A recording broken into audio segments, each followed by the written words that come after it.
Malam pemirsa, kembali lagi bersama saya Vanessa Karim dalam acara Buddhist Breaking News dari kelompok 1 yang membawakan berita terkini, terelektual, dan terpercaya.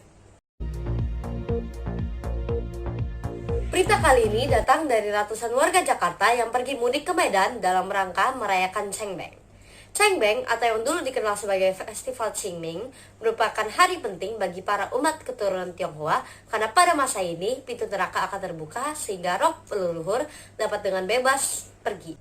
Hari perayaan Cengbeng yang biasanya jatuh pada tanggal 4 dan 5 April, hal ini membuat banyak umat Tionghoa di Jakarta pergi mudik ke Medan untuk melaksanakan Cengbeng, sehingga tiket pesawat melonjak tinggi. Kenaikan tiket pesawat yang drastis ini memberikan dampak yang besar kepada banyak umat Tionghoa yang ingin mudik, termasuk seorang ibu yang bernama Acong.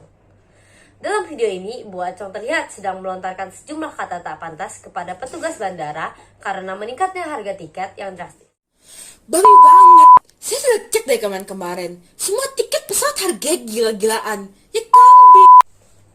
Ya, baik pemirsa, sekarang kita sudah terhubung dengan rekan kami, Selin, yang langsung melaporkan dari lokasi kejadian. Selin, bagaimana situasi terkini di sana? Selamat pagi rekan Vanessa, sekarang ini saya sedang berada di Bandara Soekarno-Hatta Terminal 3. Saat ini keadaan bandara sedang cukup ricuh akibat kenaikan harga tiket. Selamat pagi Bu Acong, apa pendapat Ibu soal kenaikan harga tiket Lion Fair yang sangat drastis ini? Babi banget! Saya sudah cek dari kemarin. Semua tiket pesawat harganya gila-gilaan. Ya kambing! Saya beli dengan harga 1,7 juta per orang. Saya beli 2. Satu untuk suami saya. Kan waktunya sudah mepet. Mau tidak mau saya harus beli. Saya tuntut ya kamu Lion Fair bang. Menurut Ibu, pihak Lion Fair harusnya bagaimana dalam menghadapi kenaikan pembeli tiket pada masa Cengbeng ini? Hari Cengbeng kan hari yang suci bagi umat Tionghoa. Ya harusnya pihak Lion Fair kasih diskon lah, bukan malah nyari-nyari untung anjing. Orang zaman sekarang nggak tahu diri banget ya. Baik, terima kasih Ibu Acong atas ketersediaannya dalam memberikan pendapatnya. Begitulah pendapat Ibu Acong terhadap kenaikan tiket pesawat Lion Fair saat masa mudik Cengbeng. Selanjutnya, saya kembalikan ke rekan Vanessa. Baik, terima kasih Selin atas laporan langsung Anda dari Bandara Soekarno-Hatta. Untuk memperbarui informasi terbaru, sekarang kita sudah terhubung dengan rekan kami, Reinhard. Selamat pagi rekan Vanessa.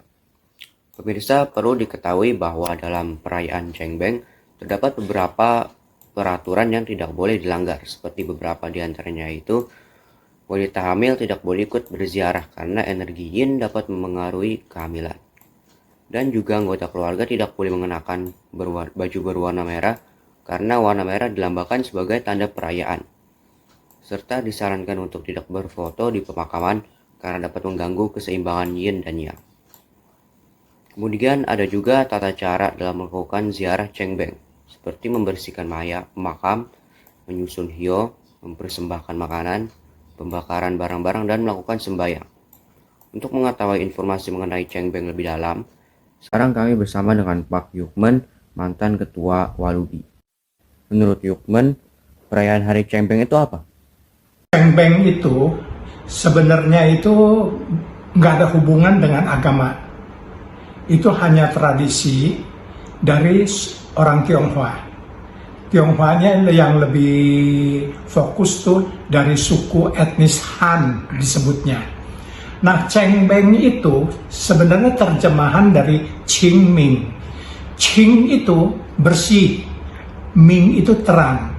Jadi pada prinsipnya Cengbeng itu yang disebut di Indonesia Cengbeng itu seharusnya adalah mengikuti dari 24 season musim yang tercatat dalam lunar calendar. Dalam lunar calendar ini ada 24 bagian musim. Salah satu musim itu yang disebut Cengbeng. Maka dalam satu bulan itu ada 2 season. Nah, itu untuk merayakan, untuk mengingatkan juga kepada para petani. Nah, maka disebut itu Cengbeng. Menurut Romo, apa manfaat hari Cengbeng? Nah, menurut sebenarnya nggak ada manfaat apa-apa secara materi, tidak ada, hanya secara manfaat secara moral. Batin telah datang, telah melunasi apa tradisi yang memang tercatat dalam sejarah. Itu aja sebenarnya. Jadi manfaatnya itu sebenarnya tidak ada hubungan dengan apapun dan lagi tidak tercatat dalam agama yang ada. Nggak ada kitab suci yang menyatakan harus Cengbeng itu datang ke kuburan untuk bersembahyang. Hanya yang saya ucapkan yang pertama, Cheng itu Qing, Beng itu Ming, Cheng itu membersihkan, supaya Beng itu supaya jadi terang. Nah, jadi tempatnya itu, kuburannya itu, makamnya itu dibersihkan semuanya. Sekalian ya bersembahyang, mengingat. Nggak ada manfaat apa-apa secara material, secara materi, nggak ada.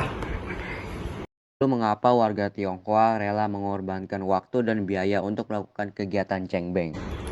Nah, itulah yang disebutnya itu memperingati dan mengingat jasa-jasa orang tua yang telah meninggal dunia. Jauh pun di rantau lain, ada waktu dan kesempatan, pasti mengingatkan untuk kembali pulang ke tempat asalnya, yang dimana orang tuanya itu dimakamkan di tempat sana. Nah, jadi datang untuk memperingati aja, dan ada satu beban dalam mentalnya untuk datang ke sana bersembahyang. Baik, terima kasih Romo atas ketersediaannya dalam menjawab pertanyaan kami. Begitulah pendapat Pandita Romo terhadap Hari Cengbeng. Selanjutnya saya akan kembalikan kepada rekan Vanessa. Terima kasih Reinhard atas laporan Anda langsung di Wihara Indra Maitreya. Dan pemirsa, sekian berita pada pagi hari ini di acara Buddhist Breaking News dari kelompok 1. Selesai sudah perjumpaan kita pada hari ini. Saya Vanessa Karim, wakili seluruh kerabat kerja saya yang bertugas, memohon pamit undur diri dan mengucapkan terima kasih atas kebersamaan Anda.